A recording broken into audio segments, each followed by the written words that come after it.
gentlemen, welcome back to another episode of Late Night Legends. I'm your host, DJ DeVille, and we got some awesome guests in the building. We've got Icon, we've got Stretch, and we've got Shift in the building. Welcome, guys. Welcome. It's great to have you on the show. Thanks and shout out to Kellen, the producer Kellen in the building. What up, guys? And, I'm looking forward to talking with you guys because a lot of experience at the table today. And we have a unique situation with you guys. You're actually brothers. Yeah. So I think that's a cool dynamic. And Real brother just to kind of set the stage a little bit, it's like, who started DJing first? I started first. Yeah. So you're big bro, right? Yeah. Yeah. So how much time lapsed before you realized you wanted to be like your big brother? Oh man, I think it was probably when I turned 21, started going to see you at rehab. That was, but honestly, what really took it off was when I would see you at Studio 54, because that was just at the time it was a different crowd, and so the dynamic of, because it was easy to DJ rehab, that's just a crazy party. Oh yeah. But then to be able to hold a dance floor at Studio 54 and hearing the difference of how he played there and there was what really got me into it. So it's kind of the challenge that kind of attracted you to the situation. Obviously music's great, it's fun, but when you see that challenge and that goalpost, it kind of changes the perception of it, right? Right, and obviously just feeling the feedback of when you hit the crowd right, Yeah, and so Studio 54 went through some evolutions. So when did you start seeing him play? What was the music genres that were happening besides disco? Yeah, it was, I think Kanye's Heartless had just come out at that time, so it was a lot of still that big, the Daft Punk. But Ride Like the Wind and on those Class remixes and stuff, yeah. the Dirty South remixes at the time, those were the ones that I was playing. When I remember him first coming there and making requests or saying stuff, he would come up. We grew up on rock and country and stuff like that, not on EDM or even hip hop. Okay. Mm-hmm. So I remember he'd come in the club brand new. And I'd be playing a set and he'd be like, you know what? And he didn't even play it all. And he's like, you know what, go with this one. And I'm in my head, I'm like. Yeah, it was that guy. I'm like, I wouldn't let him know. I'm like, yeah, whatever. I apologize. I'd brush him off, but then I'm like, yeah, that would go. Good idea. Mental note for later, next time. That sounds like it's good and key. So, but was that kind of cool to see? Because now you're seeing your little brother who's not a DJ starting to get the wheels turning. He's got the gift. You're seeing it. So him and his buddy used to come see me all the time. They used to come see me when they were, even before 21, they were. So how long were you a DJ? When how much time had lapsed for you? How many years were you into it? I think I'd already been playing for 3, 4, or 5 years at least, if not more. What year did you start? 03. Okay, so you came in at a really, that was basically the genesis of club hip hop, in that era. When I moved down here in 2004. Yeah. And yeah, you had just. I just started. Yeah, you just started. Yeah. So did you start in Vegas? So that was your first gigs? Yeah, emergency room. Yeah. Really? Yeah. The ER room on Spring Mountain there. I would bartend there, and we took it over every Monday night from midnight till 8 in the morning. That was it. And we brought in all the Vegas Super Crew, those break dancers and stuff, and knuckleheads guys, and it was open turntables. It was two 1200s and a 500 and a Pioneer 500.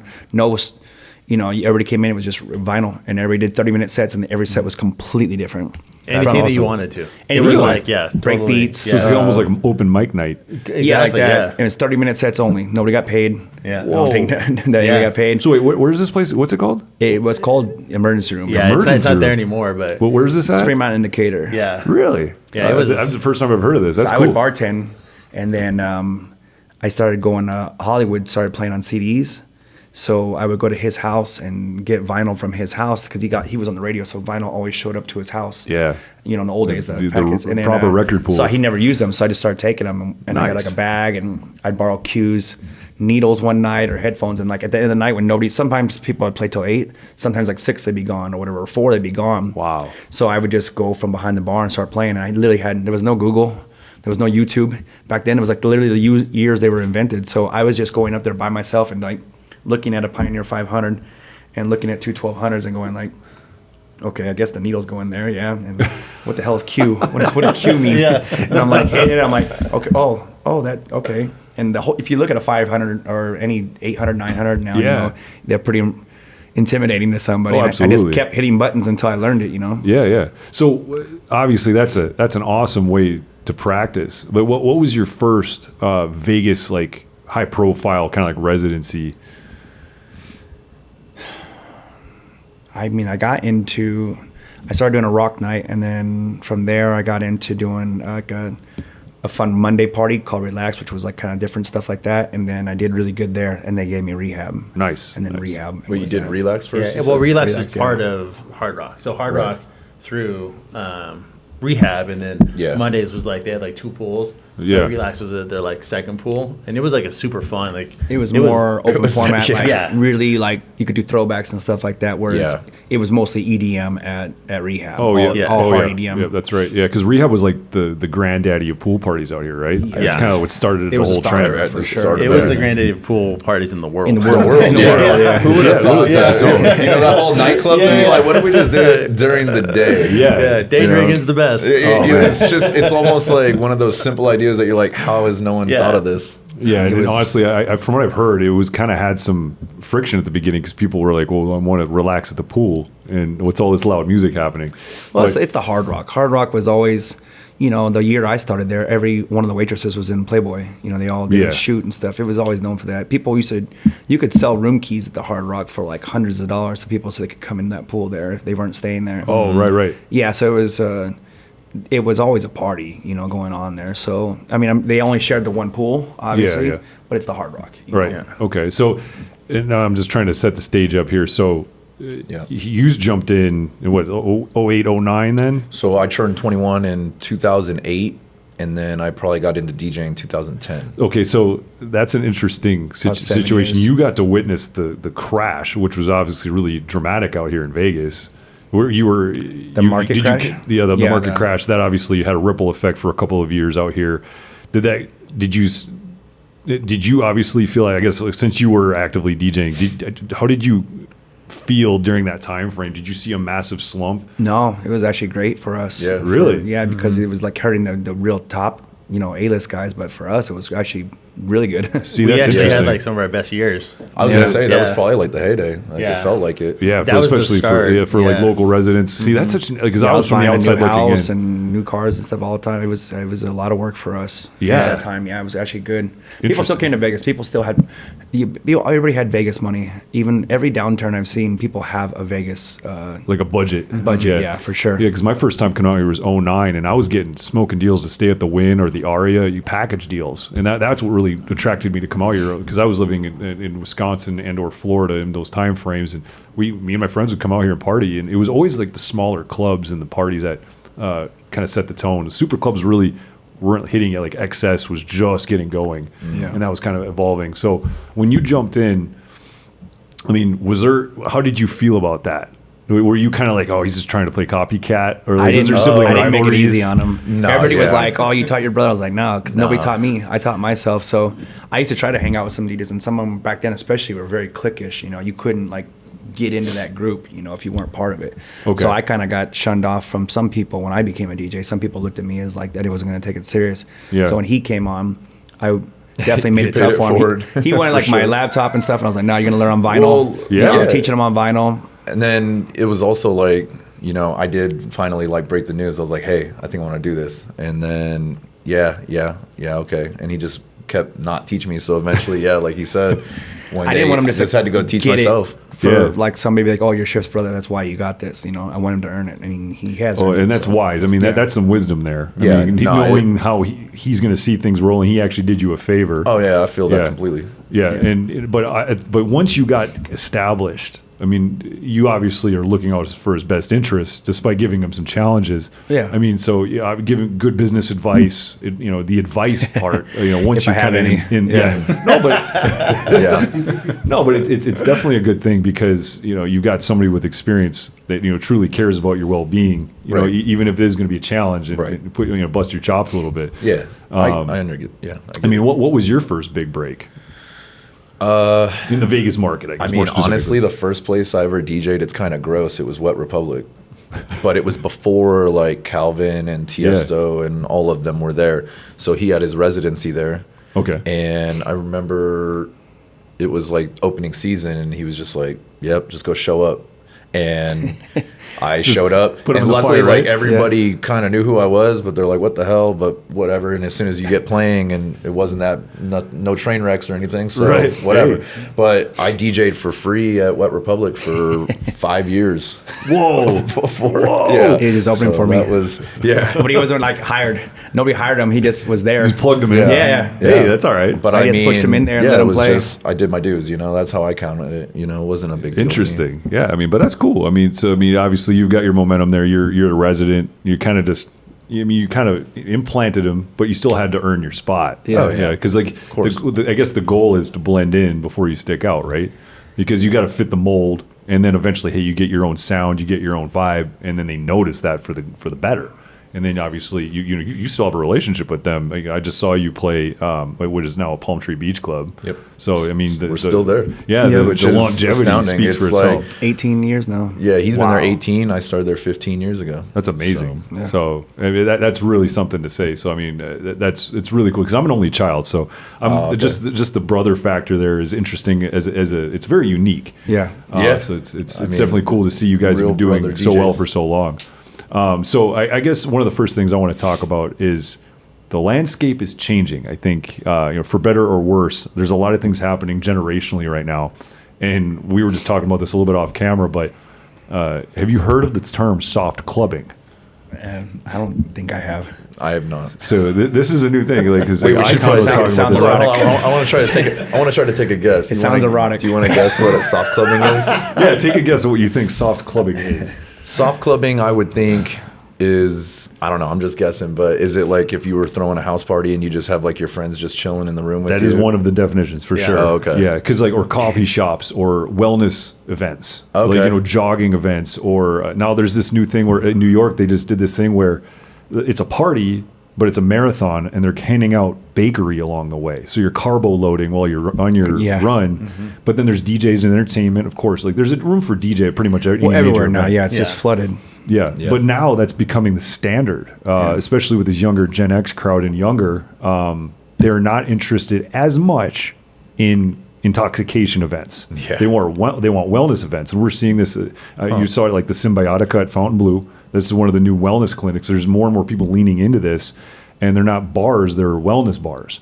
And I'm seeing this trend, and obviously guys like John Summit. And not to mention numerous other celebrities are investing in this heavily. I think he just did that one, right? Yeah, the Symbiotica. Yeah, Right. so this is the beginning of a wave, and because we have to figure out how to, as an entertainment industry, monetize on wellness. Right. Because we got to make money as an industry. Yeah. And I think that nightclubs are obviously going to always have their place, but that sector of the market's going to shrink. And do you think the wellness trend will be able to leverage as much money? Do you think there's money in Got to this? sell a lot Not of at all. protein bars. That's why there's a McDonald's on every corner, but you got to drive 8 miles to get a $30 salad. So Yeah. it's not the same. There's money can be made in it, but it's just you'll never make the bulk money like that. The big stuff. Then the question is it by definition the death of nightclubs, right? Because they're the next generation. We just had these young kids in here a couple of days ago, and they were talking to us. They're interested in essentially 3 things. They want festival level production. They don't want high prices, and they want stuff that is not alcohol based, but is like good for your mind and your body. But those 3 things don't correlate to making money. I don't think all the kids want wellness so much as the fact they got priced out though too. Mm-hmm. Yeah. I think kids they're just priced out. The income levels have not matched the inflation. Yeah, right especially now. entertainment inflation. I mean, when you're Look at charging Disney, these clubs, all the clubs we work It's at are wild. charging over $900 Wild. to start for Grey Goose. Then you got your tax and gratuity. You're talking $1,200-$1,300 for a bottle of Grey Goose. Mm-hmm. The kids, the new all gummies and stuff on the market made it easy for kids just to take stuff in the club and do that for Yeah. $5, $10, and they can they'll get the effect and not have to spend $1,200 or $20,000 for a table. Yeah, So yeah. I think it's not really like they're trying to be healthier. I think that they're priced out of it. and they're also gamifying it. Like they're finding unique ways to have their own personal experience, because there are so many ways. Like think about even from a music consumption perspective, there's so many ways to create your own playlist and have your own personal little world and bubble. Yeah. and there's no macro agreement on anything anymore. Like, I always bring this up, but like, I grew up in the Carson Daly TRL MTV generation. Right. I was told in a linear fashion that Britney Spears, Limp Bizkit, They are the way. Korn, Eminem. everybody agreed that these were hot artists, and now there's a million hot artists in their own little mind. Yeah. That's the same thing what YouTube did for people, gave people that were not an actor, an A-list actor, to be famous, allowed other normal people to become famous that probably should have got a platform, before, for sure. And there's like niche celebrities. Oh, yeah. So it's like, even like, I barely know Kai Cenat, but I know he's super famous in his own right. I have no clue who. I know who he is, the picture, but I never watched one of his shows. I haven't watched more than about 30 seconds of him ever. Exactly, because I have no desire to. But Right. he's got a lot of following for a reason. For some reason. And he's influential in his own right, and there's so many people that are quote unquote influential now, and I even feel like just the concept of celebrity has changed. Right. So we grew up in a really interesting time being millennials for the most part. Yeah. We grew up, I think, the golden age of iconery in a way. Like, everything's iconic that we grew up with. Everybody's still recycling it to this day. Yeah. But I think we're finally getting away from Jordan sales are down for the first time ever. Yeah. I think we're finally ripping and tearing into a whole new generation that's going to have their own identity, because we've been recycling our identities since we were kids. Yeah. And and everything is changing, and so it's our job to adapt. And do you think Vegas is equipped for that? Especially like, I know we use Vegas as kind of like a figurehead for entertainment economy in general, but I'd like to bring up Vegas because obviously it's all over the news. Vegas is having challenges. Do you think Vegas is equipped to pivot? Yeah, I do. I think it's very residual. It's always resisted any kind of downturns and stuff like that. Like I said, everybody's always got a little Vegas budget for something. I think one of the worst things that's happened to Vegas though in the last couple of years is all the legalized sports betting in other cities. Yes. Yeah. That has hurt a lot because most of your customers that come and spend money in Vegas are male customers. You get females that come through and do it, but most of it's a majority base, and a lot of them are coming out here because of sporting events to gamble, and then they gamble and they go to the clubs, they spend money while they're there. So them not coming out as much, I think that hurt more than anything. Yeah. It was a sports betting actually. Yep. Yeah, I mean, look in Southern California. I can hit 4 casinos, and they're all pretty nice between here and LA. Right. Yeah. You know what I mean? And they're like big Never resorts. had that before. Yeah. Vegas is still Vegas, but it makes a dent, for sure. Oh, for sure. And Yeah. I think that the thing I'm excited about, I'm very optimistic about Vegas going into the 30s because we've got that new train getting installed. We've got the Guitar Hotel, the new Hard Rocks being built where the Mirage was. We should revive rehab for that. Yeah, That'd be great. I think I know a DJ that could do it. Might be full circle. Yeah, and it's crazy because there's obviously the Sphere. Sorry. Well, then I'll go with my second choice over here. Yeah, we've got the Sphere, and there's a lot of other things on the horizon, but we're all just kind of waiting for these things to get built. And The I think Sphere that's stuff's been awesome. What's that? The Sphere's been actually really awesome. Those shows. Yeah, 'cause now they're doing movies. They got the Wizard of Oz there, so there's only one of those in the world, and it's right here in Las Vegas. So the more the Las Vegas adapts and presents those, I guess, incomparable experiences, then of course that fuels nightlife and daytime parties all over. So it always comes back to the entertainment and what we're doing here. But plus, let's just call it what it is. Vegas priced itself out of the market, It did. the world market. I think it was some of our people that we work with that are greedy. That did it too. You know? Yeah, and I'm curious if there's going to be a deflation because it's already happening at the station casinos. You get $2 margaritas again, and I asked this question back in April, I think it was. What's it going to take for Vegas to back down on this over and over, like literally doubling down on prices? Well, you're already seeing it. It's finally happened. I asked this question in April, and we're finally getting an answer, and it's September. Yeah. It took 6 months of resistance and outrage for people to start backing down. But my concern is, as DJs, are we going to feel the wrath on this? I don't think, at our level, not as much. We have though for sure. There's a lot of new DJs working for almost nothing, and Right. technology. You can't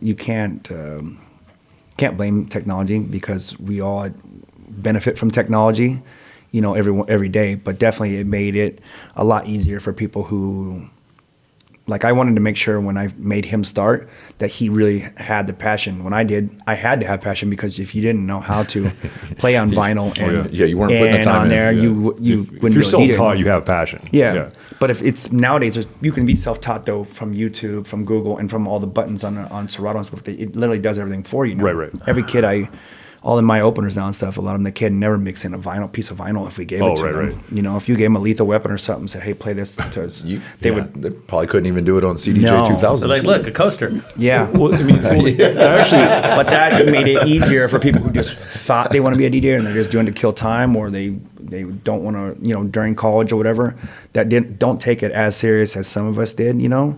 Don't get me wrong, there's a lot of really good ones too right now, but there's just an influx of people that just like think of it as a hobby and are doing it and taking away money from real working DJs. Well, that's actually a valid question. Since you guys have so much longevity, obviously it's so much more than just being a great DJ.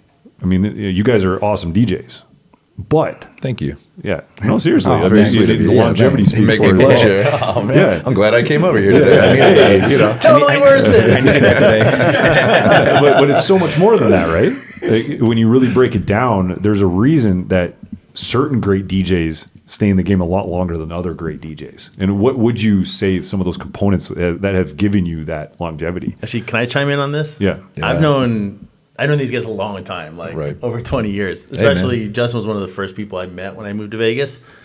Out of almost any DJ I know, and we've in my group have talked about this a lot, Justin was probably, or Shift, sorry guys, Shift is probably one of the best networkers I've ever seen. Oh, yeah. Like his ability to form a relationship and then that relationship last year over year over year with like all these different groups of people. So from the outside looking in, I would say that was probably one of your biggest strengths was your ability to Thank you.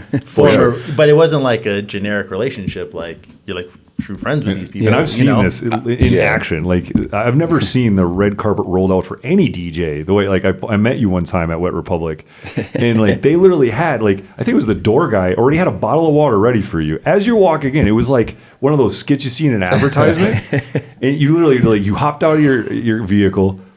They had a water for you. They opened up the thing. It was like a robot, like parting through, like at a grocery store. The doors are opening up for her, like immediately. It's like Moses parting the Red Sea. Yeah, it was like he did not have to stop for one moment. He just walked through, but people were handing him things that were on your hospitality rider as you're walking in. It was incredible. I mean, that to me in itself, you don't just know the people that are the talent bookers. You know everyone. Yeah, I try to treat everybody the same. There's nobody's better or worse than somebody else. No, but it's not just about treating them, but like getting to know them. Yeah. Because you can treat everybody really nice, but not have a personal relationship. Yeah, for sure. And this is something I actually want to unpack a little bit because I'll admit I'm a little bit of like social phobic, especially when I'm in a new place. Yeah. I get nervous and I get, I start to, question or if I should even break the ice with people. And that hurt me for probably the first half of my career. I just was not good at striking up a conversation with strangers. All right, guys, I want to take a quick break from the podcast. And as a special thank you for tuning in,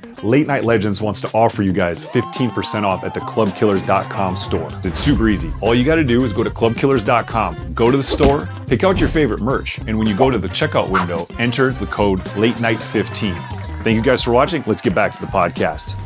How do you, when we say networking, it's easy to say the word. Right. What do you guys do? Like, what's some of your process? For me, it was like really interesting to see because I was the same way, like very nerdy, like president of the chess club in high school. Yeah. And so when I turned 21 and finally started going out, he obviously was like, oh no, he watching him and able to learn from him and, things like that. It's been interesting because it's not my normal forte to like just be sociable. It doesn't come very natural, but then, obviously seeing him, and I will agree though, that I do feel like that's one of your strong suits, it's pretty amazing to see. I just always try to find a common denominator with somebody. That's the easiest way to talk to them is actually listen to them, and find out something about them. Yeah. And I try to do everything I can do. That is another thing. Like, it feels like you can strike up any kind of conversation. He'll be like, oh yeah, boating, fishing. I try to do everything I can. I try to experience everything. I try to learn all the time. I'm like a sponge, like a nerd. I look up stupid stuff all day, man. I'm on Google every time I think of something on TV. Instantly I'll look it up and I want to learn about it. And it makes it so much easier to connect with people. You know, if you traveled somewhere, been to a bar, they've been to a restaurant, they've been to eat the same kind of food or I try to eat everything I can or try different things. I don't just stick to one. Yeah, it's a human element because we all have different interests. But when you, like you said, you can find that common ground. And we also spoke about this previously, like getting to know the business, asking questions. Yeah. Like, how are reservations tonight? And that even just starts a conversation. I always did it. I wish I knew that 20 years ago. I'd ask every night I text my door hosts and stuff. I say what clubs are here, what birthdays are here, you know, what's going on, so I can get on the mic and address it and make the people feel special, because that makes them want to come back again for sure. And it gives you worth, you know, when people request you or they only come out on nights that you're there. Yeah. That's a very good thing. And then the people who make the decisions of who to book, watch that, you know. Yeah, and you're actually kind of becoming part of operations in an honorary way. Yeah, for sure. I mean, I know what it is too. Even when I go out, if a DJ shouts me out or something, I feel special. And I imagine people that have no clue, you know, not everybody in Vegas knows me and stuff, and I still feel very, you know, special when you hear your name or something. You know, you can't help it. Imagine people who don't know you at all like that. I know it makes their whole night, makes their whole year sometimes, you know, so. Yeah, the proactivity there is really smart. I mean, you have to pick and choose. You know, everybody's here for a reason. Everybody's in Vegas for a birthday, you know, bachelor party, a divorce party, soldier company party, whatever you're here for. You're here for a reason. You know, nobody just comes to Vegas for the hell of it, really. So you have to, you know, weed it out a little bit. You can't be on the mic all night long giving every single person. Yeah. But you find out the ones that are worthwhile and stuff like that, and you know, make the executive decision what to do. So no, that's amazing to see that, because it never, except for the longest time I was so in my own head as a musician almost. You're just thinking about your set, you're thinking about music. Yeah. But it's such a nuclear way of thinking about when you start realizing all the circus that's happening around you, and you can control that circus so much. Yeah. It's really great. Yeah, it's a juggle. I mean, would you guys consider yourself like I know you're a mic guy. I know, do you really utilize the microphone outside of those things? Like, how would you? I think the first 3 years I DJ'd, I didn't touch the mic once. I wouldn't even say last call. I was terrified. I used to make, right? Z, Queen of House Z. Oh, she yeah. like books all that, like, you know, big artists. I would make her say last call. Really? Like the first 3 years, I was at the biggest pools in the world, Rehab. I would not even say last call. I was so shy. Wow. I literally would go, here you go. Ryan Wellman was there all the time. He loved the mic. So Ryan would always, I'd have him, you know, last call or whatever, or say something like that. I would never do it. Oh, man. If people gave me like $100 tip or something, I'd give it to Wellman and have him say it. Oh, really? I'd give him the whole tip. You did it, so you did the work, so you do it. Yeah. So 3 years. What was like? What made you realize it was such a valuable tool? Mr. Belding from Saved by the Bell. Mr. Belding. I used to come in the club all the time. He used to come to the club all the time and hang out. Shout out Dennis. Oh, man. And I would sometimes, when I did speak, I would go, you know, a little bit of a fear. And my octave would go up, and he'd tell me that. He's like, you gotta he goes, keep your voice down, you know, speak a little bit lower octave and enunciate. He goes, you get on there and you speak fast. And so he told me that. And then after that, I talked better on the mic, and I used to have some. I don't think anybody likes their own voice on the mic, you know. Yeah, it throws you off at first. Jamie Foxx. Yeah, he loves his. He's the voice of an angel. Yeah, though, he does. But everybody doesn't kind of like their own voice, you know, like that, whatever, unless you're used to it all the time. So I got comfortable in it. I'd have a couple club owners who were like, you actually really speak good. We can understand everything you're saying. They liked it. And the more, if I heard compliments, it gave me a little more confidence to use it. And now I have no problem, you know, getting up. And it is such a valuable, like what you mentioned. It's, like a good tool for sure. Yeah, absolutely. I feel like I sound like a strip club DJ, you know, like. Yeah, I get that way sometimes. Sunshine. Push to the main stage, please. Yeah. Push to the main stage. Actually, you know who was probably my best vocal coach was Omar from booking agent Mac, from Tao? Yeah. So when he booked me at Tao, he's like, yo, you gotta stop barking into the mic. You're not Fat Man Scoop. You got your own voice. Use it. Speak clearly. And he actually told me to speak higher. Yeah. He's like, you sound like you're angry. Like, you gotta chill out, speak clearly, you'll be fine. But you sound like too gravelly. And then I changed the way and my response actually changed. The way people responded to my voice actually got bigger. Yeah. It was incredible. Just one simple definitely push in the right enunciating direction. is good, you know. Enunciation. Not holding Take your time. not balling the mic up like some rappers do and stuff like that. Holding it down, you know. You could. there's ways to do it, and then if you sound clear, the crowd will react to what you say. Because I've gotten into arguments on Instagram, but I firmly believe that the microphone is actually as important, if not more important, than the programming itself, if done correctly. Yeah, done and correctly. We've talked this over and over again, but I will beat it into the ground that being a good MC, especially East Coast. Oh yeah, East Coast, New York, and stuff like that. Those guys are amazing. I wish I could go watch some of them sometimes and just watch them do their shows. You know, the only demographic that doesn't respond to good mic work is Caucasians. I don't know about that. It's so funny. Tell Maybe in the group Midwest of white people Caucasians, it's funny because you'll say something and they just kind of go, they'll just agree with you and kind of nod their heads, and they'll just keep going back to what they're doing as opposed to animatedly getting into it. It's kind of ridiculous. I always laugh about that because it's like, yep. I'm speaking. I don't know, man. You talk to a group of drunk white girls, and you can hear you might get a different reaction from just that from that demographic. Yeah, drunk White Claw. Yeah, or 10 plus girls in the same group. Yeah, that's definitely true. I mean, so I think that we were talking about the challenges of being a DJ in a tough environment right now. What are some of your recommendations? I want to hear from all of you on this. Like, what do you think is the best way to increase your value as a DJ right now? Not just in Las Vegas, but just industrially right now. I mean, it feels like production has always got to be the way to go, right? I mean, it seems to be, but I feel like there's other outlets. Yeah. If you're not going to produce, then definitely just make yourself worth your money for sure. Don't just demand money.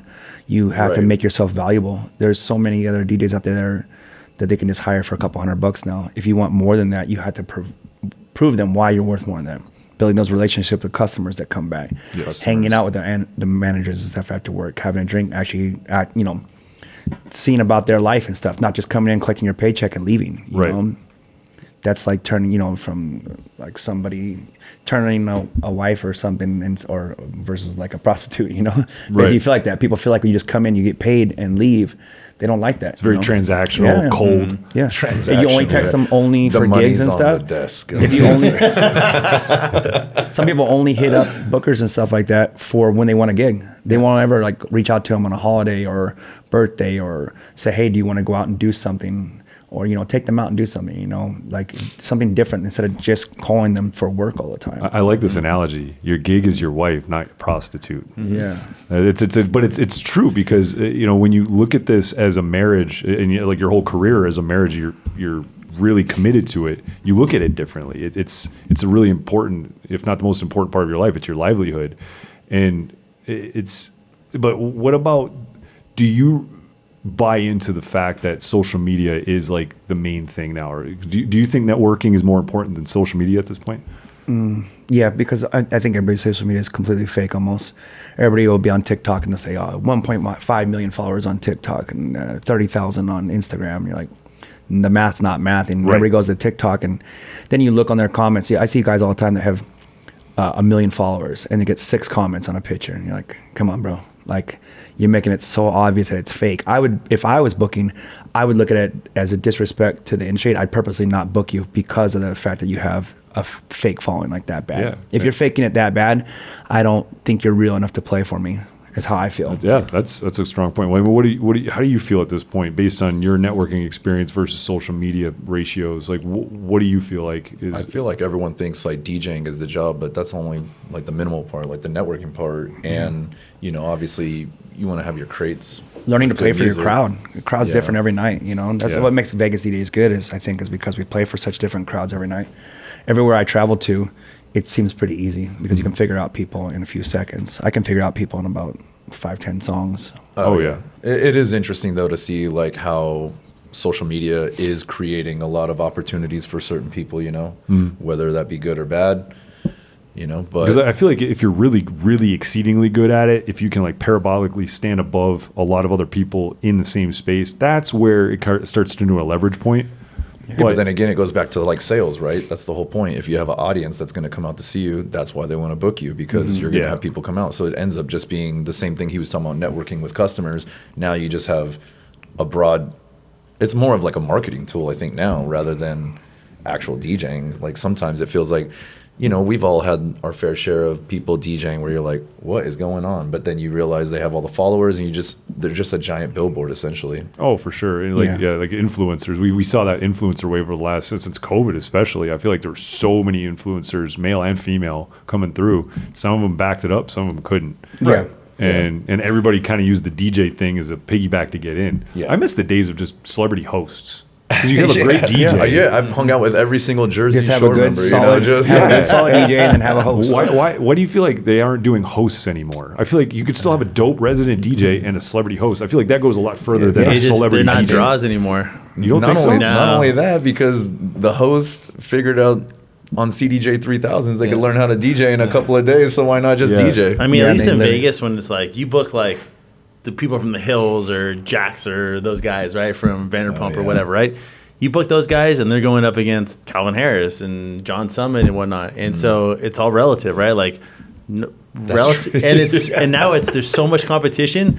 Like, you can just pretty much walk up to the door at any pool party or nightclub and be like, doesn't matter who's playing, and be like, I got 6 girls, and they're like, cool, come on in for free. That's like, bad. you know what I mean? Like, Man. it's not even like. I remember my first comp bottle, and I was like, "Whoa, whoa!" I made it. It was a perfecto Saturday.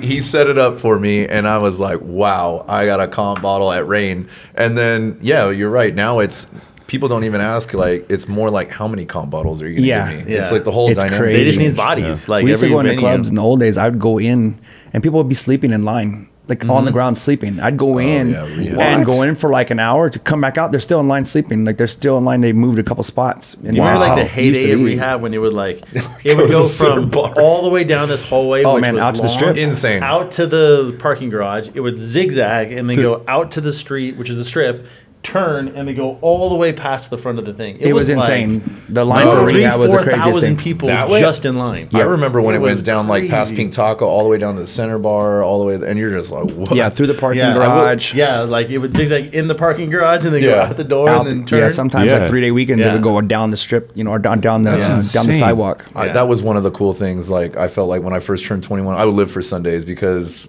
my brother was DJing, and that was really bypass all interesting that. because it was Oh, like, yeah. we really went to the rope, and I was like, damn, I feel cool. Like, it was just, Oh, so you got some perks. You got the bro it perks. was, that was the first like starstruck moment for me where I was like, oh, this is pretty Well, wild. speaking of like celebrity hosts and things, like who do you think did the best? Because I don't want to focus on the negatives. There's plenty of negatives, but who do you think did the best job of converting and leveraging the celebrity host, celebrity, like that Pauly presence? D.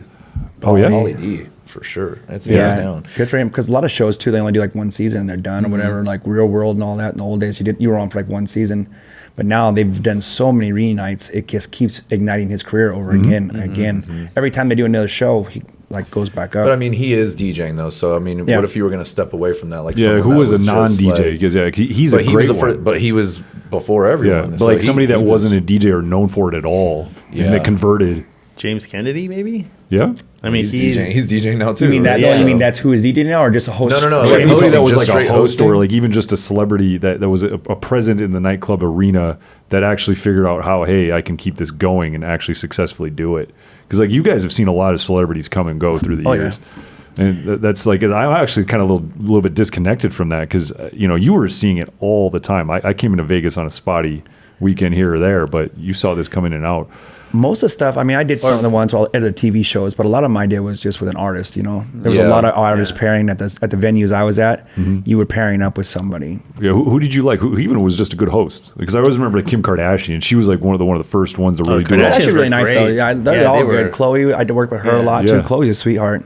They were all good. Even Scott was. I did a lot of Wednesday nights and stuff or whatever. Friday they were nights all at awesome. One Oak. Yeah. Yeah, they were all good. Like they're great. Because Like, they I hang feel out like the whole is it time. fair to say she kind of started the mainstream trend of that? Because I remember this is like 04, 05, because I remember in Pure was Tampa the they were even first booking place her. that really like Pure was Stevie the was first. good. Yeah, because he booked like Britney Spears at her heyday to do the grand But opening. he would book them like when they got out of rehab or something like that too. Like Yeah, Lindsay yeah. Lohan right out of rehab. But put that you was in like the there. first club to really Here's take some it and alcohol. like do it Yeah. on a huge scale. Like Yeah. they were Yeah. doing it huge, and then then right after He that, didn't care about DJs that much. It was more about either No, for performers him it was- or like a celebrity, like I said, especially Yeah. if one just got out of some kind of turmoil in the tabloids or something, he would get him to come in. But he was the first person to like monetize like publicity. Like what I mean is he would call TMZ and he would be like, hey, this person is going to be, he would like set up these things. So like leading up to the event, it would just be in the news the whole time. So that all these people, I mean, and they're already he was really good celebrities. at that. Like he was really smart about it. It wasn't like, hey, we're just going to book this person. It was like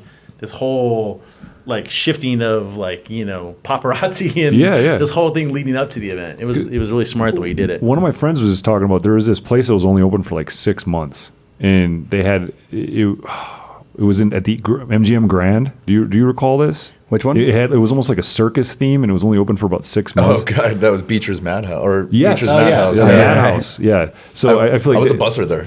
Really? Yeah. That was actually where I quit busing. Oh man, because I saw Miley Cyrus was like at the grand opening, and she was there's there all on these super She was there on New celebrities. Year's Eve. He had friends. It's at the Roosevelt Hotel in Hollywood, which everybody in Hollywood goes there. And he had the show, and he was like best friends with like Paris Hilton and Nicki, and then other celebrities would come there and with them all the time. And he parlayed it into this whole thing. Yeah, it was pretty insane, the number of celebrities that he used to would do it come the through Hard there. It Rock was in just the like joint. a regular thing. I Remember? mean, I had Steven Tyler's table, Yeah. Mario Lopez. I mean, Miley Cyrus. I mean, it just, the list goes on. It was his connections, from the LA one, from doing one in LA. Yeah, I mean, it sounds like it was running red hot for a very short time, but it's hard to sustain that type of logistics. He was doing big he ones did at the multiple joint. spots, At the Hard Rock. Yeah, he used to do doing the it way joint before. and sell the whole place. There was thousands of people in there Wow. before And it then went to the little club part. No, but didn't he go from the joint, then he went to, Imperial Palace?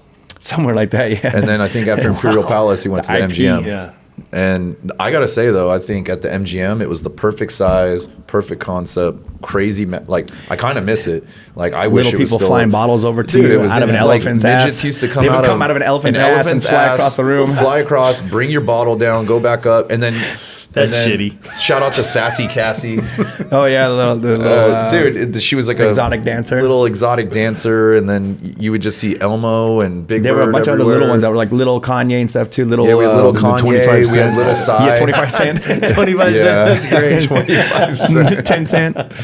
Why Man. I feel like nobody's doing that right now. No, but that's why I feel like that place would crush it right now because it is so different. And you're right though, the people are kind of over the whole mega club, I feel like, and they want more intimate experiences. And that place was the most intimate. It was more of a circus show and just mayhem going on, but it was organized but chaos. it was fun. I was still don't different think 'cause, people like, they over would- mega clubs. They're just over mega club prices. Right. They're over Yeah. $20,000 for a table. You Right. know? And But it was kind of interesting because you'd be doing club music and all of a sudden the music would just stop and then the curtains would open up and you'd have big Beyonce do a dance or like a magician, and they were actually so like it was a pretty variety show. Oh yeah. Yeah. And then it would Wow. go right back to Exactly, the yeah. music, and then it would just go back and forth. But then there was all these characters. Yeah. And I mean, if they had kept it up, I think think that's a good recipe I would go right to now. that right now. I'd love to Yeah, do something I'd like love that. to go there. Yeah. Well, 'cause that's the thing too, is I feel like everybody's scrambling for the next great idea because, like you mentioned, like super club prices, but you need super club prices to pay for a super club. right. And that's the problem. Like I feel like so you can't let people walk in for $20 to Omnia. Yeah, And but I you- feel like that goes. And $2 back beers to, aren't going to fly. You know. No. salaries. Some of these people. And it's- what do you think there's a solution, or like, because obviously Omnia is such an iconic place because it's more of a tourist attraction. I always call it a tourist attraction. It's not just a venue. So you want to see it even if you're not into nightlife. Even Kellen's parents loved it, and they're in their 70s, and they were just shocked and awed by it. It's So the amazing. chandelier is its own thing. Yeah. You can't. I wish kind of like how Dave Chappelle and those guys do, and Captain 20. He does this venue in Austin where when you come in, they take away your phone, and you have to engage, and it's awesome. I love it because I play Omnia's main room a lot, and when I play the main room there, a lot of times when I'm playing a really big house track, I'll look out at the crowd and they're standing there with their phone right here like this, waiting for that chandelier to move so they can post about it and get some clout. They know I was there.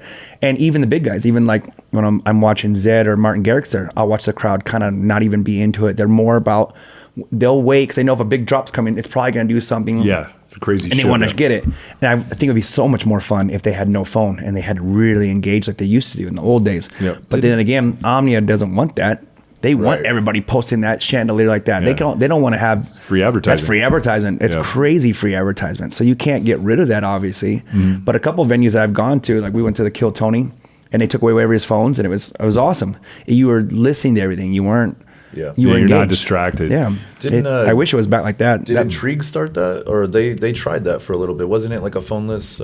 I don't know if they maybe did. not Intrigue. I don't remember but that. I know there was a spot where they were doing like the no phone way back. This would have been. But Captain does that spot, and it's called Powder in Austin, and they take away your phone when you come in, and he just plays fun music, and the girls, everybody's up and dancing, they're talking to each other and they're having a good time, and it's awesome. I can tell a difference with the engagement there from that. Oh, that's it's interesting because when you think about it, we're so phone centric with everything that we do, and it's an interesting like psychological pivot point. Like, hey, it's like you almost wake up into reality to enjoy yourself. Yeah.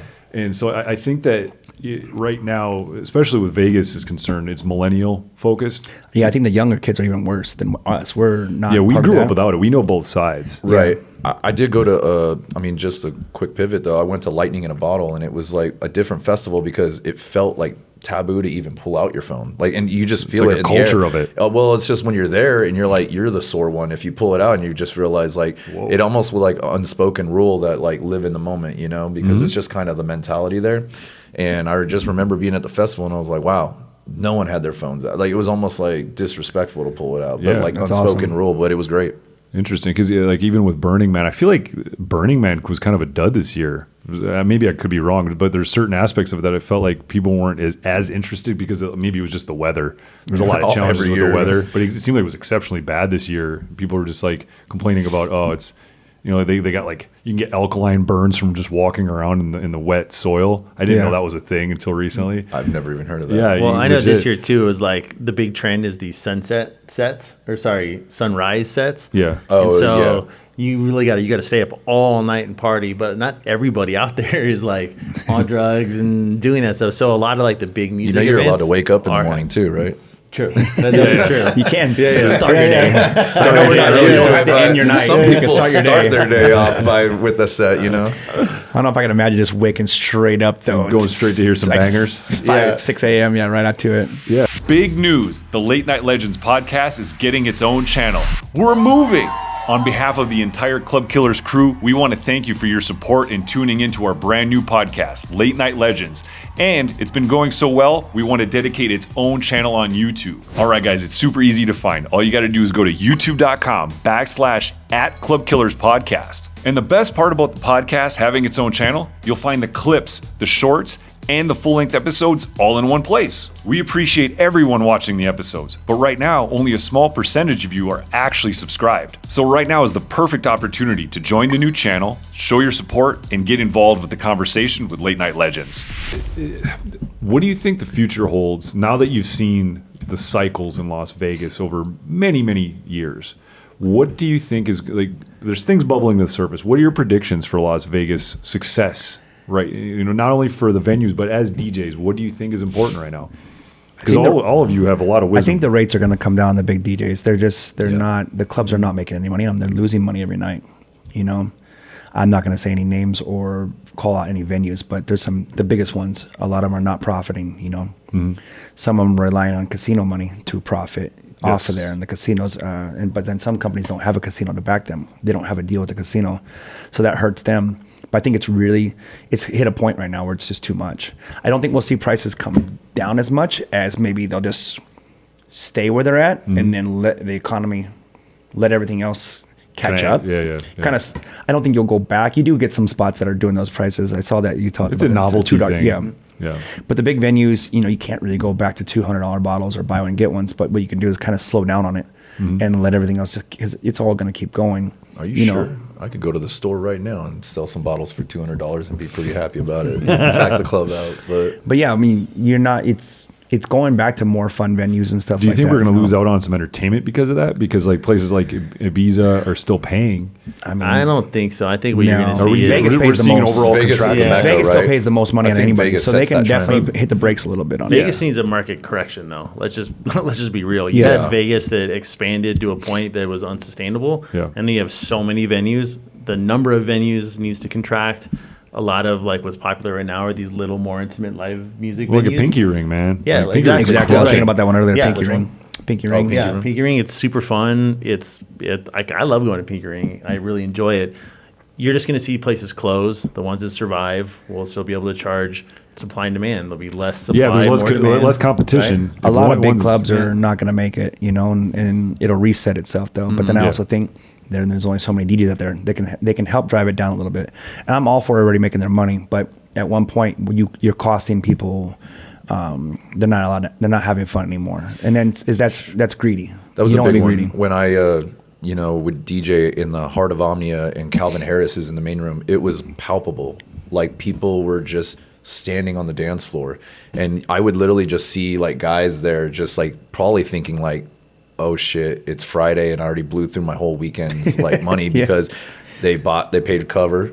They got their girl, so they got to pay cover for her. And then you go to the bar and you buy 2 of those tall drinks. $100 a piece. And then I remember just people would just be sitting there, and I could literally just see the wheels turning, like probably like they're just zoned out, like, oh my God, like what am I going to do for the rest of the weekend? This is just my first night. And it was always like on nights like Calvin Harris where the cover was, pretty astounding. But I just remember feeling that when I'm DJing, I'm like, oh my gosh, like everyone is stressing out right now. They just stand on the dance floor like zombies. Well, and think about it. We've been standing on the foundation of big EDM for the last 15 years as far as the city's concerned. They started really ramping it up with Excess, and then Marquee came through, and then there's the countless other super clubs that have rolled in and out.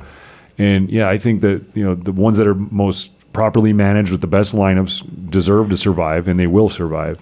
But the ones that have had challenges and maybe came late to the party, they may not make it. But what that's going to do is concentrate the crowds to the places that are still earning that business correctly. I mean, how do you feel? I mean, you've been around. Like, what do you think is going to happen going into the next 5-10 years? Like I said, I just think you're going to see a lot of venues close down, which realistically needs to happen. We just don't have enough people in Vegas to support it. The ones that survive, good for them. Do you think some new venues? The ones who survive will make money. I just told my buddy, I literally just said this like 3 times this weekend on the road shows. I go, anybody this year, I probably had 8 residencies that are like either monthly, bi-monthly, or quarterly shut down this year, and 8 of them.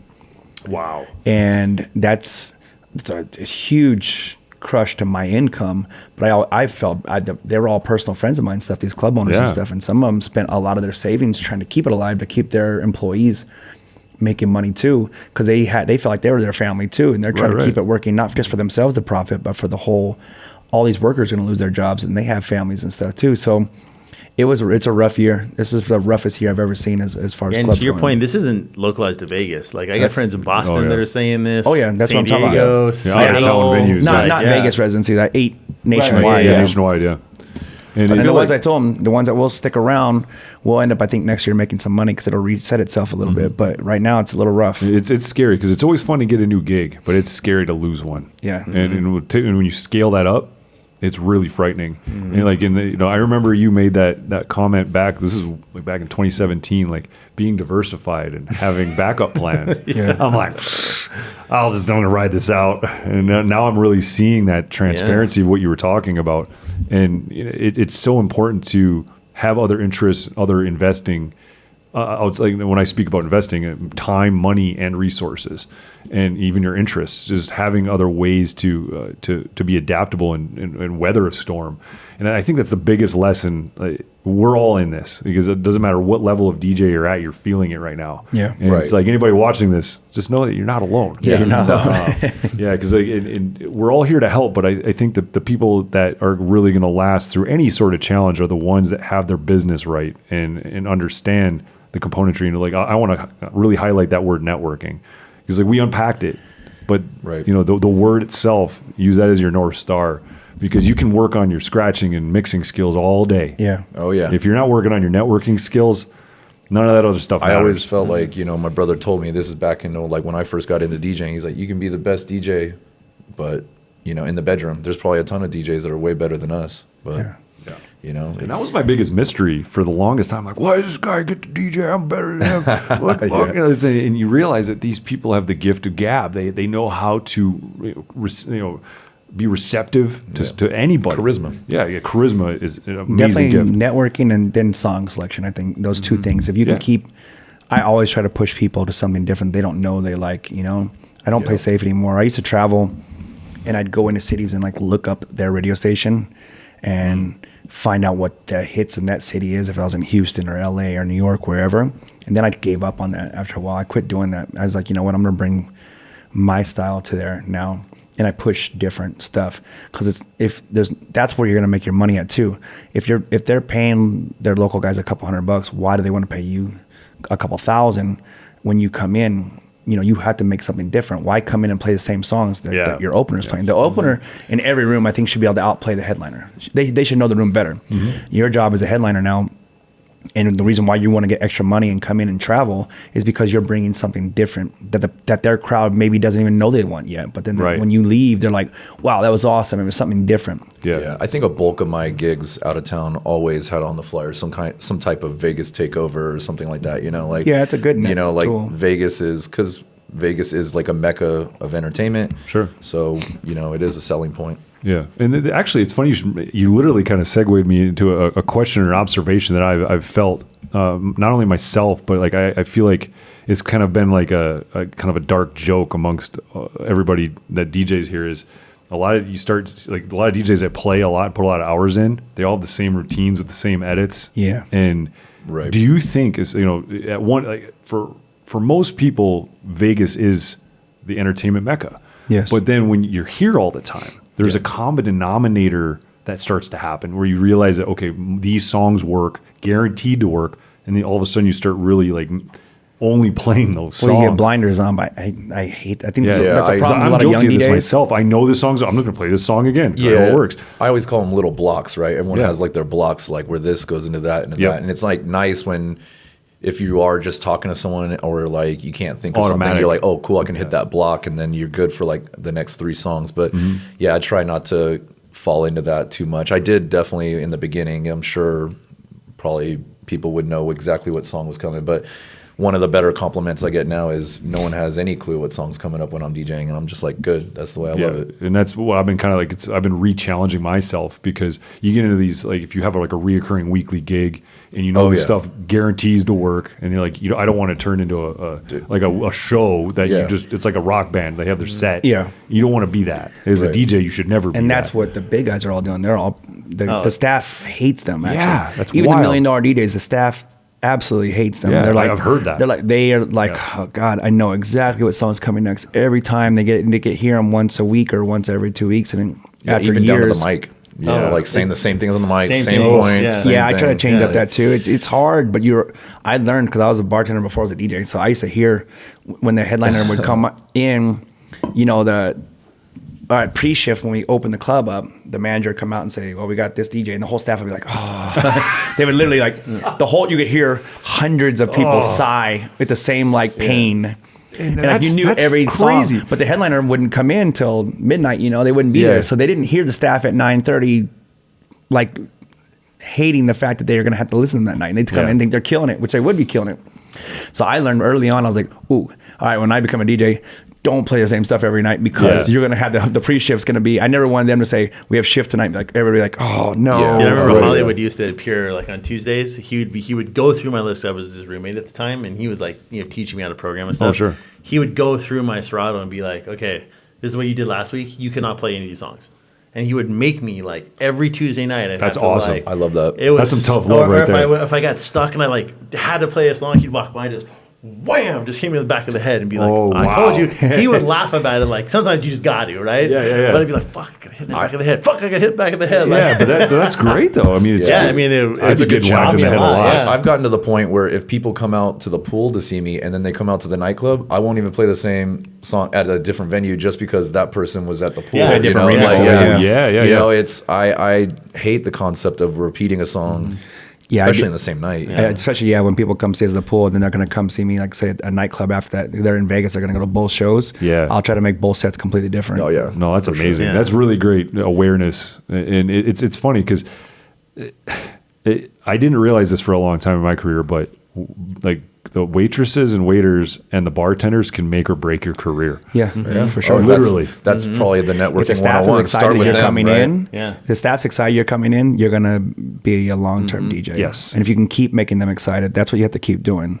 And I try to do that all the time. And again, that's going back to Because I've seen both sides. just finding new songs and stuff all the time, having 18 remixes of one song and play a different one one night, and next time you come there, play the other one, you know, or Oh, yeah. something. Yeah, I mean, that's that goes awesome. to your Everybody point falls too. into it, you know. Like networking, like don't forget the bartenders, the hosts. I do, These yeah. are all the people that report to the people that are in charge. Like you really, really want to get in good with those people. Yeah. That tip is an Like- investment. Oh, it is an investment. And I It give is. I give my It tips is. away, Yeah. and any tips I do Yeah. get from customers Yeah. and stuff, I'm always giving it back to a Yes, busser or yes. waitress. And then think or about the- this: you got friends in town. You go up to your favorite bartender. You tip them all the time. You walk right up to that person. That person knows that you were someone important. You Yeah. move everyone else out of the way. Now you're a big deal. They pour your drink really fast. Like it's this whole presentation, right? Like, and you want to be that guy when you have people in Yeah, town. nothing like trying to yeah. take a club owner to the bar and all of a sudden you got to wait in line or something. Yeah, You're like, like, oh no. Yeah. Yeah, dude, and that's hospitality. I mean, then this city's all about hospitality. So these are amazing strategies and lessons to know and understand, especially if you're new. I feel like that's an old school Vegas thing. Like, is, You know, it's yeah. just like old school Vegas. Like we But grew that's up what's here our lost whole right lives. now. So. Yeah. That's lost If you right can now. employ that, that gives you such an edge. Especially out of town. Like if you're the dude that's from out of town and you go and you make a point to like go to the bar, befriend those people, tip them good, like it's crazy how much they respect it. And Oh, like, yeah. Yeah. like how fast word I spreads. always do that. Like, Yeah, it's that's so huge. Big thing to me is to take care of the people, you know, that take care of you for sure. Oh yeah, because I mean, you are a team, and you know you're the visible one. Because there's so many other people that are not quite as visible as the DJ that are probably more important than us, but they're in the trenches dealing with all these people all day, and you know, showing them some love and respect back. You know, because we're getting all the glory and the shine. So Yeah. it goes a long way. It doesn't hurt just to be a nice person.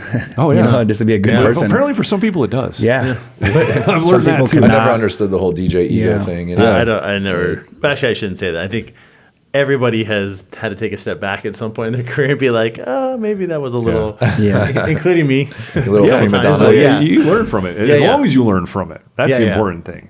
I said I want my bottled water in a glass bottle, not plastic. I said I wanted water with bubbles. Hold the bubbles. what is this? Isn't real OJ. my writers. I'm sending this back I don't want my right pineapple now. out of the gun. No, that's awesome, guys. I mean, seriously, I really appreciate the insight because, you know, I was a Las Vegas outsider looking in for so long, and I really appreciate your guys' wisdom on this because if you never stop learning, you never stop growing.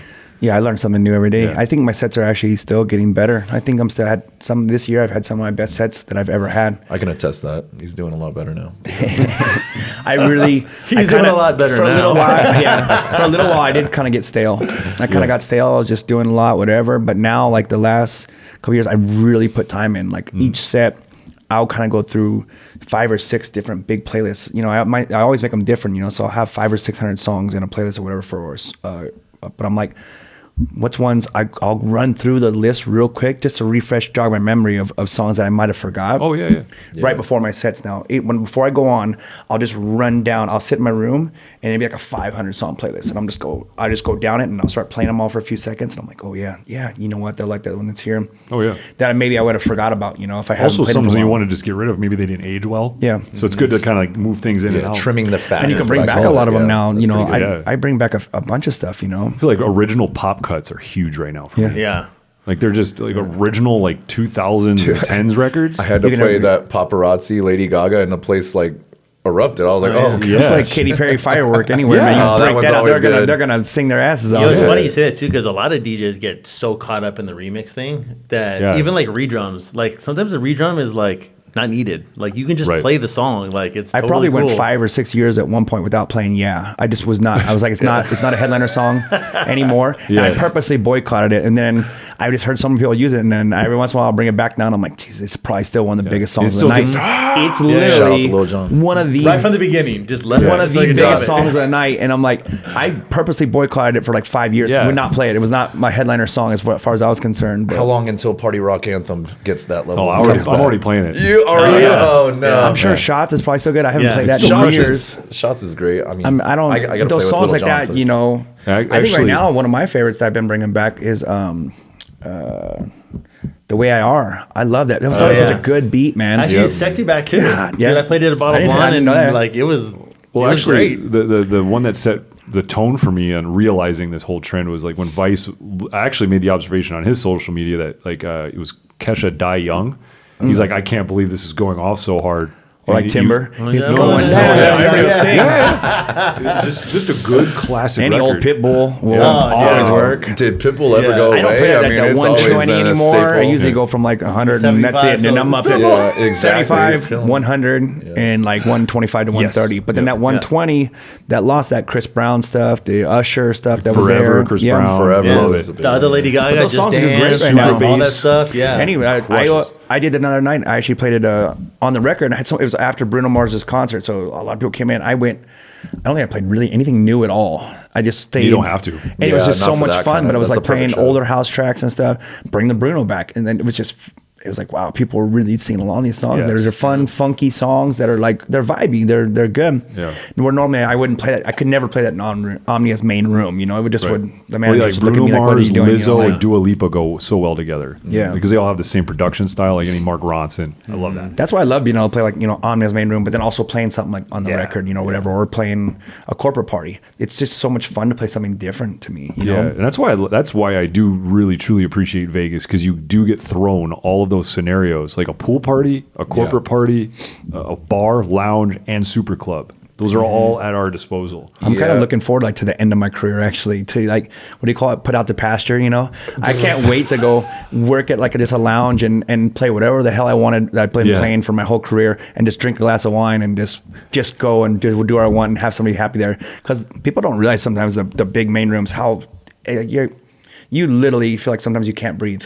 like it's and true. then you're playing the same as John Summit and Zed and the biggest producers in the world, and Avicii and stuff we used to play with, and having that feeling of you're not them, but you're on the same stage as them is like very, Right. you get like anxious and stuff. Yeah. and Oh, yeah. make I'll one be mistake. sweating, and it's like you're not even moving. It's And just your it's- brain's going a million Then I'll miles go an somewhere hour. like on the record, and it was just like the easiest thing I've ever done in my life playing that set. I wish I had yeah. more time, Where sometimes even a 2-hour set at a main club like that can feel like it's It's like an dragging eternity, on yeah. because you're just like, man, I don't want to make any mistakes at all, and it's just like it's not the fact that like the music or how long it is. It's just like the whole time you're up there, your mind is running a marathon. Oh, yeah. When then you go there to somewhere else and play a 4-hour set, and you're like, I need more time. I got too many songs. Yeah. I It's so want more crazy, like, time. you're having fun, you look up and you're like, oh, I'm done. Yeah, Or you're you're like- stretching. you're You're like, like, I played 5 songs in 2 minutes. I have so many songs I still want to play right now. Time is relative. Yeah. Like there's been the times where you look and you're like, it's gotta be half an hour. And you're like 2 minutes. oh, God, come on. And you're already like thinking like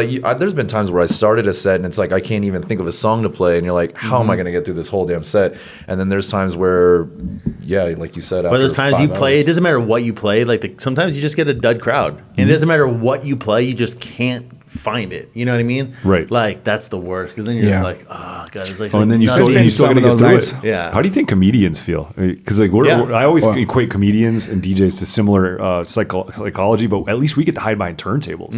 It's just them on stage. Imagine if you're having a bad night in front of a bad crowd. As a DJ, you can still get through it. Oh, If you're yeah. having a bad night as a comedian in front of a bad crowd, you're You struggling. can I say remember- change so many genres. The Yeah. comedian they're pretty much You only got so many jokes. yeah. Like Yeah. industry nights, the Tuesday after a 3-day weekend, Oh yeah.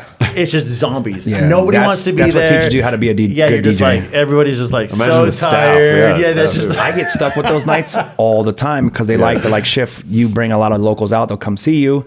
I get those nights all the time, and I'm like, dude, can I get the actual 3-day weekend one? Why do I have to get? Can I get Sunday and not Tuesday? Why do I get the Tuesday right after Yeah. Labor Day weekend? I'm just gonna Bro. be dead. But like, yo, but like we trust you that you're gonna bring people out and you're gonna make them have a good time. So it's a compliment, but it's also like, come on, man. yeah. Why do I always gotta take these? Yeah, ones? Whatever the Mr. day Fix is It on all the time. New Year's Yeah. Day. Yeah. Like, why am I getting? I don't even get New Year's Day. I get the one after New Year's Day. Yeah, actually, Stretch, I had a question for you because like we're in deep with a lot of the same clientele, but vibe dining.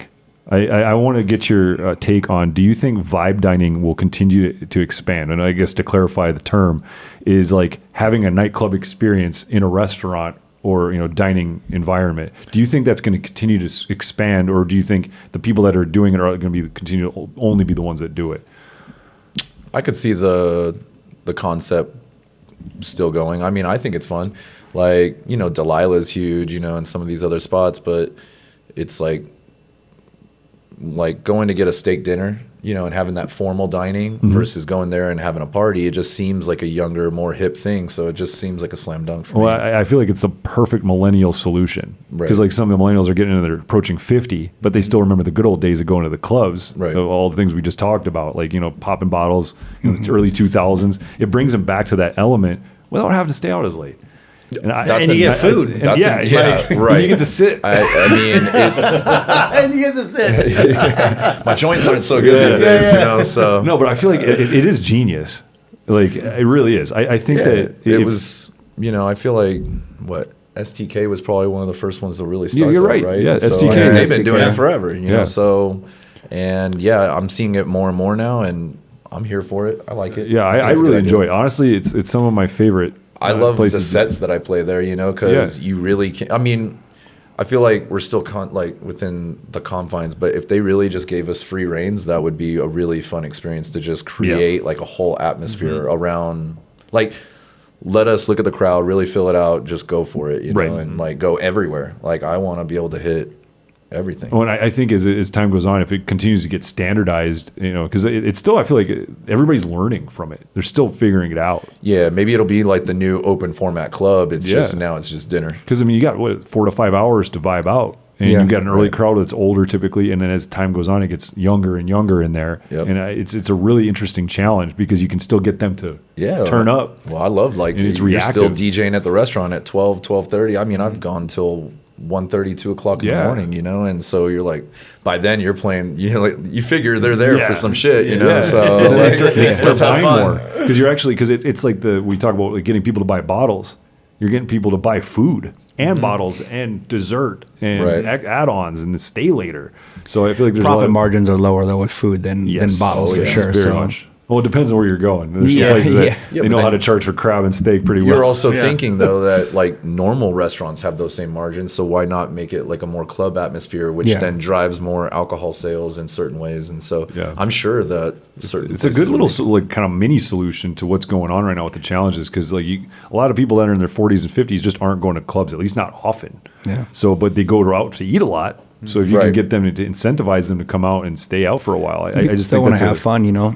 I would love to go out somewhere like at 8 o'clock, have a dinner, and then hang out for a couple hours, like in a lounge style, and have some good music going, and then be done at midnight and at home and not hungover the next day would be awesome. Yeah, if I wasn't a DJ, I don't know if I would ever really go into a club. You know, it's not really like my kind of forte, like that I would really want to, you know, it's cool to go see and experience, but like on the regular basis, I don't know if I would. I'm more like in that pinky ring zone right now myself. Yeah. I like seeing I would live like music. that. Yeah, I feel like live music's coming back strong too. It is. It's huge. Yeah, huge. Barbershop's still killing it. So you if know, you're in a Caspian's, band, Barbershop's the a new good spot one, in Caesars is killing it. The new spot in Caesars, Caspian's. Yeah, that's Corey's over there. It's super nice, packed every night. Yeah, I'm excited for the bands in this town because it seems like more bands are making more money now. That's where I first started like doing stuff. I remember Rainbow Bar and Grill was doing the Monday night there party. Yeah. Me and Corey actually the together. rock night. Yeah, that was so fun. We did rock. Not Rock Box was what we did at Taboo. Yeah, but it was like the rock night. The rock night there. I forget what we called it, but it was just it was really fun vibes, man. Everybody went in Wasted there. Space. Oh, I missed that spot, man. So you remember this stuff? That's what I think. Yeah. So well, like for me, that was Dustin, like the drummer, was in there. Yeah, remember? He was Dustin good. was sick. Yeah. But I miss like Wasted Space. I miss like forgot good about rock that place. nights, you know, I forgot about the because emergency room too. Well, Taboo was amazing too. Taboo Taboo was I think great. was my favorite lounge in town. It was awesome, and you could downsize it too. You could have like probably 500 people in there, but you could also make it. There was like you could curtain it off and make it look smaller. Some of these mega clubs, and when they're dead, they feel dead. With the lights that you could push around. Dancing on the tables was like amazing. So they had these like lights, and there was like this hologram thing. I don't even know how It was interactive. It was you interactive. could like If you yeah, put I your hands on remember the Love and, like, had that, the flip Love it. Bar, the Beatles bar. Exactly, yeah. But you Taboo could started touch it it. first. Yeah. Whatever happened to that? But You should people have would that dance. now. People would dance on the table, and it would be like a pool ball table, and you would just start kicking in all pool balls. That's so cool. Or like it would be like a fogged up shower, and you could actually wave your hand and kind of just The unfog fog. Man, I'm sure that technology. It was is great gone. after we had some why mushrooms are at they doing dinner. that now? But I'm sure that like that technology has gotten a lot better. It would probably be way better now. Yeah. And plus, I love the whole idea of everyone getting up on the table and dancing. It was Yeah. like it was They just were a low- concrete low slab. I think. concrete Yeah, it tables. was just. It was like the perfect And, size, you know, too. It was perfect. perfect.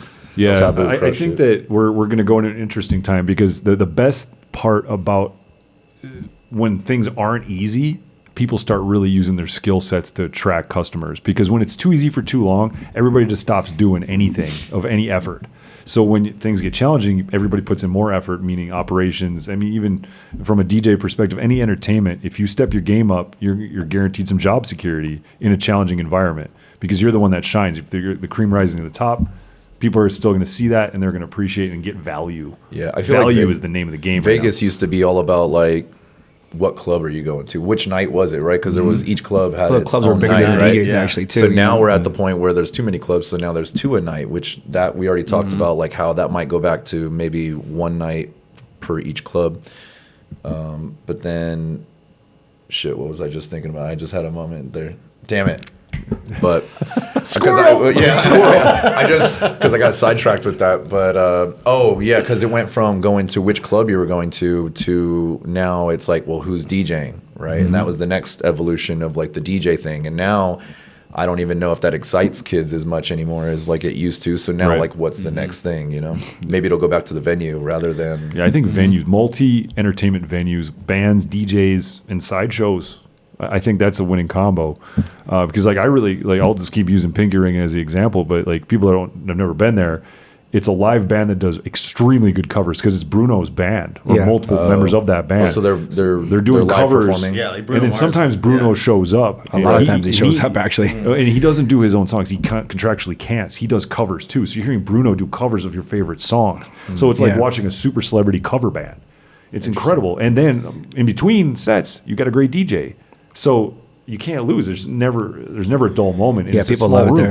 there. So it almost reminds me of like the Sinatra era. As far as like I don't know about Sinatra, but like I imagine it like being a small, dark room, a lot of cool people in one place. There's no phones. Everybody's just in the moment, having a good time, dancing. They take your phone there or no? It's just like another taboo thing. They Yeah. encourage you not to bring it out, and nobody does. So it's I really hope more and more of that format. Yeah, then they say no photos, right? No videos, no Yeah, photos. you can't record, and you will be told not You to. can send Security it- stays on top Yeah, of you that. can send like a text or something, but if they see you holding Right, it if you up, start, no. if you're scanning around, they cut you. So it's. I hope more and more people start doing that. I mean, that goes back to like the exclusivity and like secrecy. You know, it's like you have to be there, right? Because you got to draw people in. So it's like if you had to be there, Yeah, exactly. And it's I love that. I love that. I think the Vegas idea of these little secrets, like the speakeasies and all these different things. I think more and more of that is happening. So I'm excited. But guys, like I really appreciate this conversation. It gives, I think, a lot of people a window into not only how Vegas works, but just how business works in the industry. So I really appreciate talking with you guys and sharing your wisdom. Yeah, it's so, universal. Thank you for having Yes. us. So thank you guys so much for coming on. You know, once again, you know, I'm your host, DJ DeVille. We got Icon, Stretch, and Shift in the building. Late Night Legends. We'll see you on the next episode. Late night legends, late night legends. Direct from Vegas, it's the late night legends. Late night legends, late night legends. Club killers, let's go. Late night legends. Late night legends. Direct from Vegas, the world famous Club Killers crew.